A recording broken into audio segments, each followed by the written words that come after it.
Thanks, Andrew. Thank you to yourself and Business Advantage PNG to share a little bit about the POTS initiatives that we put in place. And my slide's not that long, but I'll try and keep it as short as possible and as interesting as possible. I'm sure I'm between yourselves and the listeners and the alliance today, so I'll try to be quick. I'll give a little bit of an update on POTS. Our business is part of the Kumul Consolidated Holdings portfolio of businesses owned in trust for and on behalf of the government of PNG, which is together with the other state-owned enterprises. Andrew, just a correction there, we own and operate 15 declared POTS, not so 16, but we also have we have more than 23 POTS in the country, most of which are the balance being privately owned and operated. Of the 15 declared POTS that we have, we run about 10 community service obligation POTS, which really do not make money on a standalone basis, but are critical services that are required to be maintained and operated for the benefit of the country. Motor care and lay POTS are currently operated, or the terminals are currently operated by ICTSI under a 25-year lease or concession agreement with the government of PNG through PNG POTS.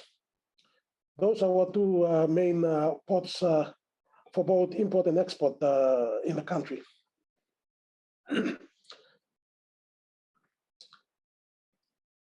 Just on our business as a whole, POTS grows about 300 million a year, plus or minus every year, of which a large part of that revenue or volume comes out of lay. And motor care constitutes about 26%. And the balance comes from both head office and rest of the regional POTS. Just in terms of volumes this year, it's been interesting to note that we have actually seen positive growth relative to last year.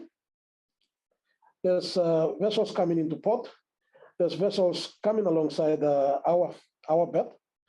And we also see an increase in cargo revenue tons and container TEUs.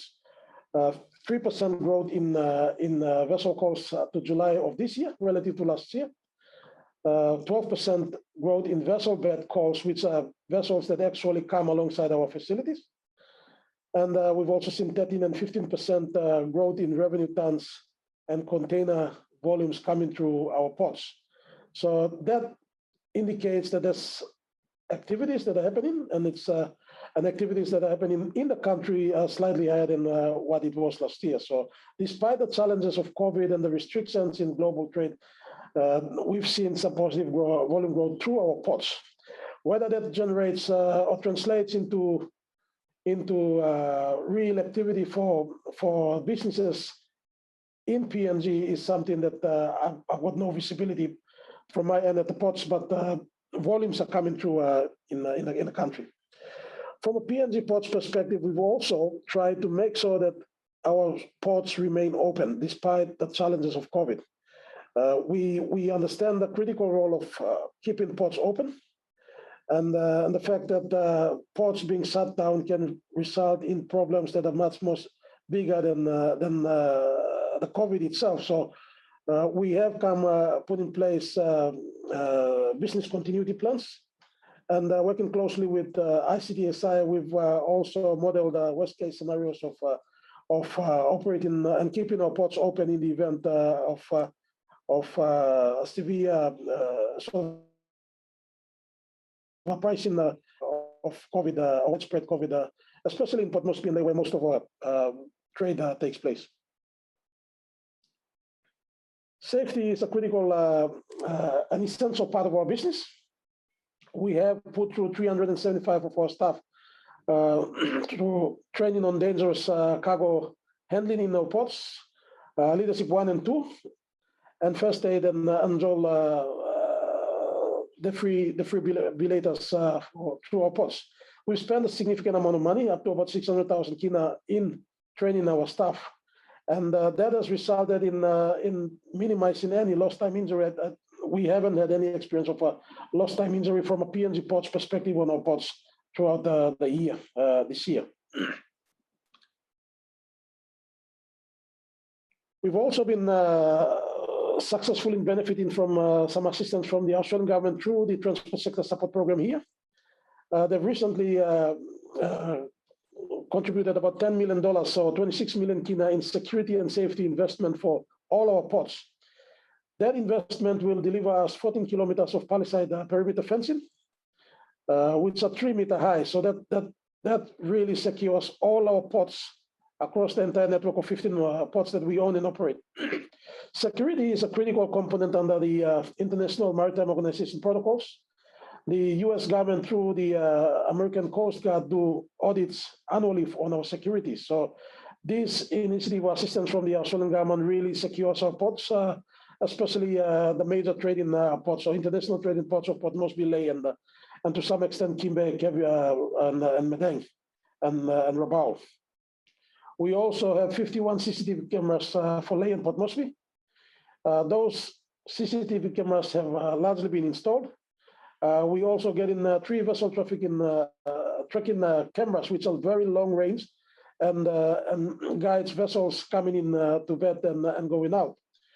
Those cameras will be connected back into our head office through a security control room that we will have in head office, together with a monitor in the office of our Chief Operating Officer and myself.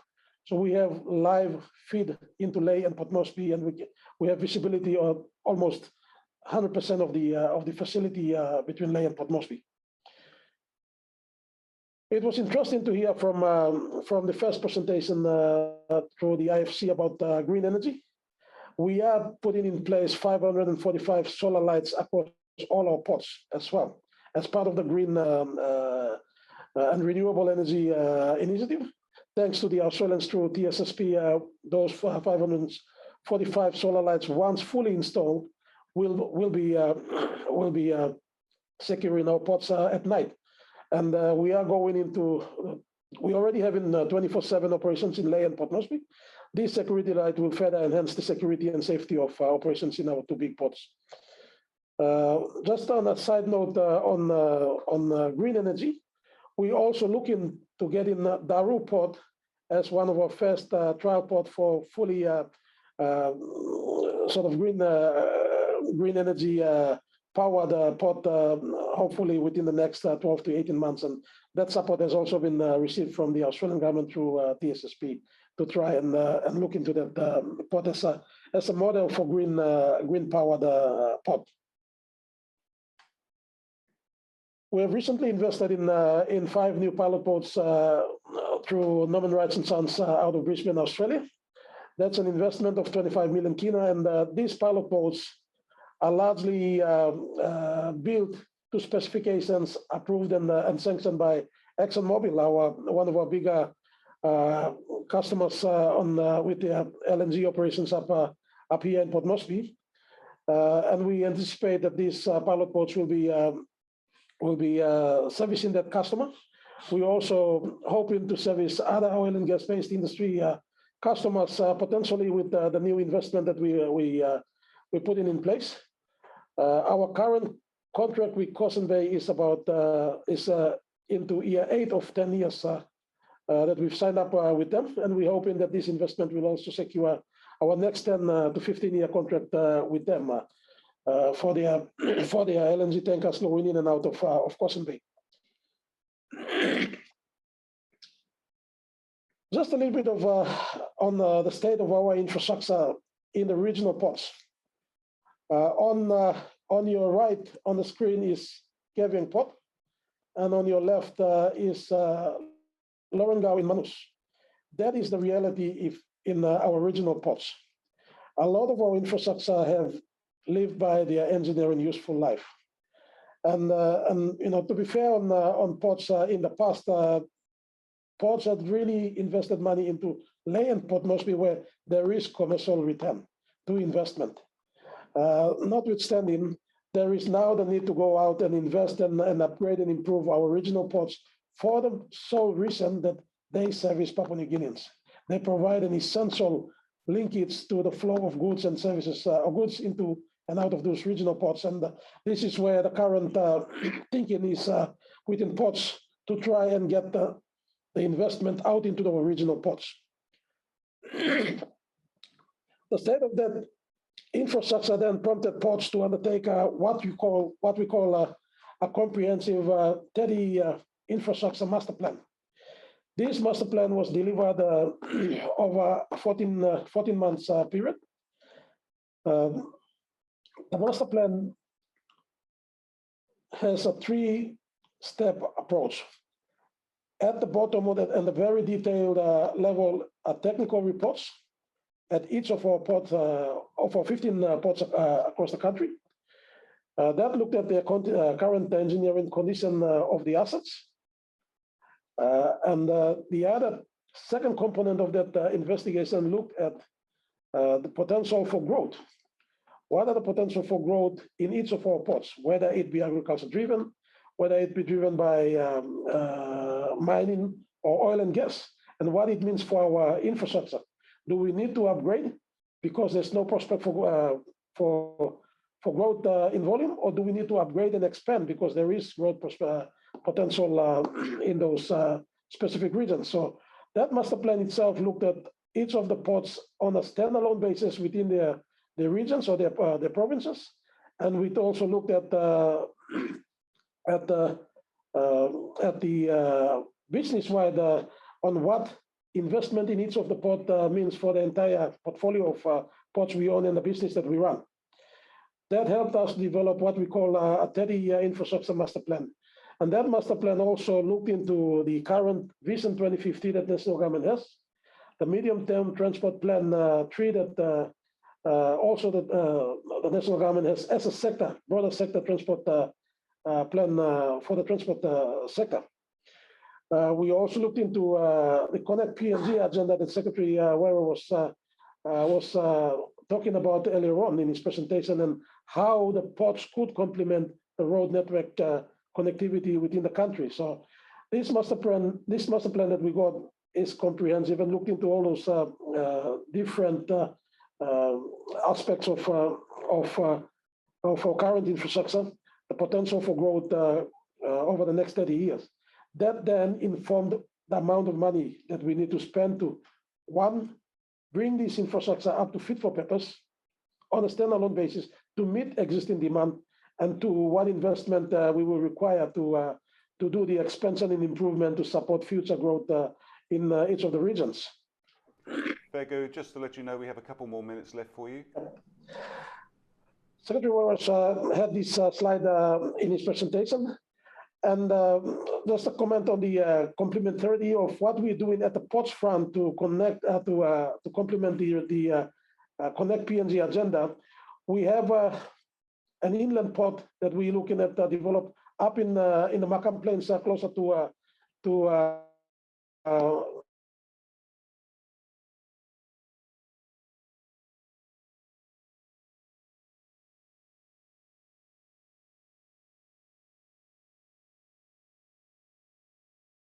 looking at the greenfield port in the Gulf.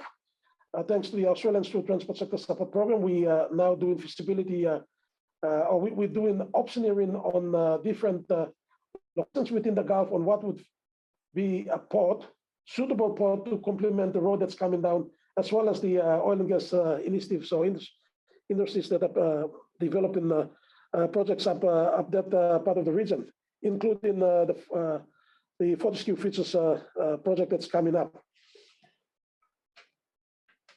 We recently signed an MOU with the Australians through the Australian Infrastructure Financing Facility for the Pacific. That MOU is for a facility of 400 million Australian dollars to fund projects that are now being identified as critical through the master planning process that we've recently completed. That 400 million is expected to be spent in Caribbean, consistent with the pictures that you've seen in the earlier slide. Lorengau in Manus, Vanimo up in the north. We're looking at spending some money in Wewak, Oro Bay, Wewak, and Lae. A large part of that money will go into Lae to extend the current basin that we've got to facilitate potential transshipment for international cargo going into Lae as well. And we just, my last slide is on lei. We will be spending up to about $120 million of the 400 million in lei to expand the bed that's currently built by the ADB funding. And the intention is to get up to 268 to 336 meter land vessel carrying up to 9,000 containers into lei. That will then act as the hub for potential transshipment into Australia and the Western Pacific region as well.